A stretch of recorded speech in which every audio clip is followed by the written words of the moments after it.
Hey guys, welcome back to my channel Priya Singh Maths Mania.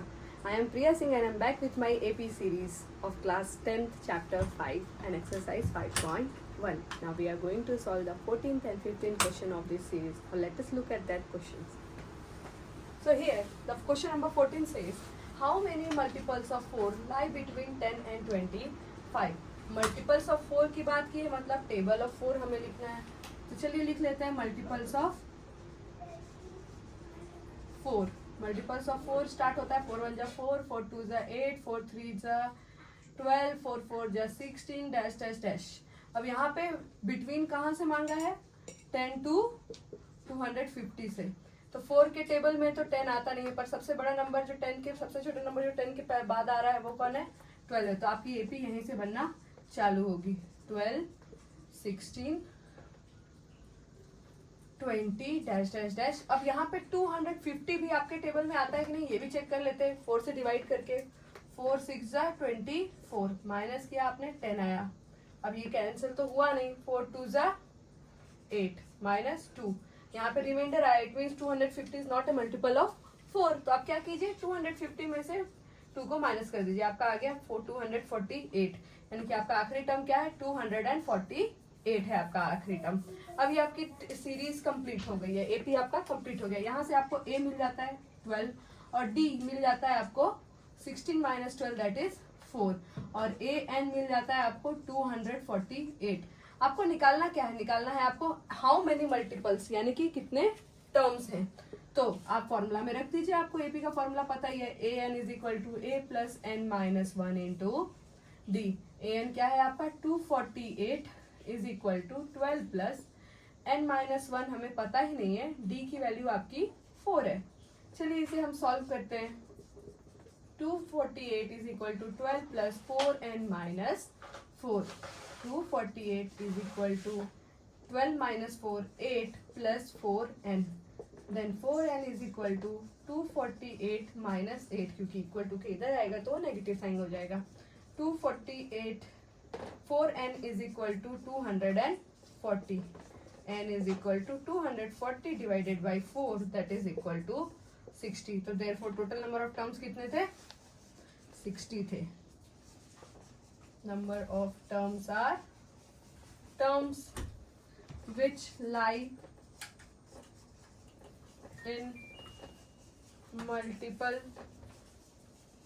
of 4 between 10 and 250 are 60 terms. Total number of terms कितने हैं? 60 हैं.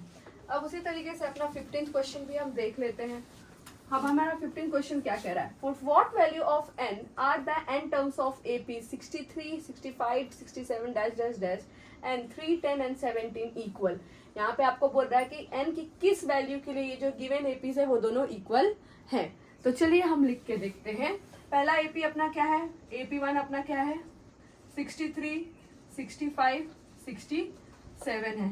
AP2 आपका क्या है? 3, 10, 17 dash dash dash.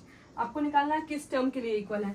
चलिए हम इस एपी को जरा सा रिवर्स करके देखते हैं. यहाँ से आपका ए कितना आ रहा है फर्स्ट एपी से? From first AP that is 63, 65 two dash dash 67.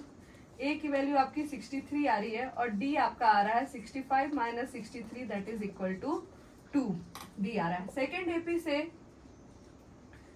AP से आपका क्या आ रहा है? 3, 10, 17 डैश डैश डैश. यहाँ पे ए आपका 3 आ जा रहा है और डी आपका 10 minus 3 that is equal to 7 आ रहा है. अब आप इसको निकालेंगे कैसे? तो भाई आपको बोला गया है कि ये दोनों. अब यहाँ पे हम अपना इन दोनों का nth टर्म निकाल लेते हैं. तो a nth term for first AP के लिए आपका क्या हो जाता था?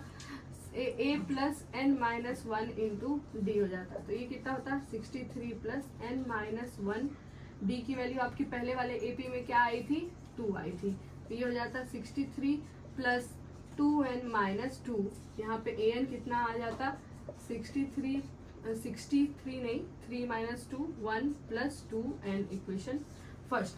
फिर सेकेंड एपी से आपका क्या हो जाता है? ए एन सेकेंड से ये हो जाता है a plus n minus 1 into D.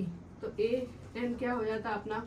यहाँ पे फर्स्ट टर्म क्या हो जाता, 3 हो जाता, प्लस n माइनस 1 7 है ना, तो an is equal to 3 plus 7n minus 7, तो an क्या आ जाता, 7n माइनस 4, ये आपका सेकेंड हो जाता है इक्वेशन।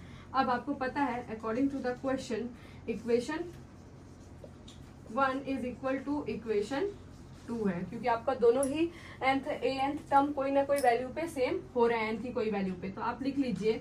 तो ये क्या हो जाएगा, 7n minus 4 is equal to पहला 61 प्लस 2n। आप सेम वेरिएबल्स को एक तरफ कर लीजिए और कॉन्स्टेंट्स को एक तरफ, मैंने डायरेक्टली आंसर लिख दिया, आप यहाँ पे इसको पूरी तरीके से लिख के कीजिए। तो ये आ जाएगा 5n is equal to 65, n is equal to 65/5 that is equal to 13th term. तो यानी कि वो कौन सा टर्म है जिसपे ये दोनों एपीस एक दूसरे के बराबर होंगे, तो वो है आपका 13th टर्म। तो फिर ऐसे ही और आगे के क्वेश्चंस के लिए please do subscribe my channel and please watch my full videos. Thank you.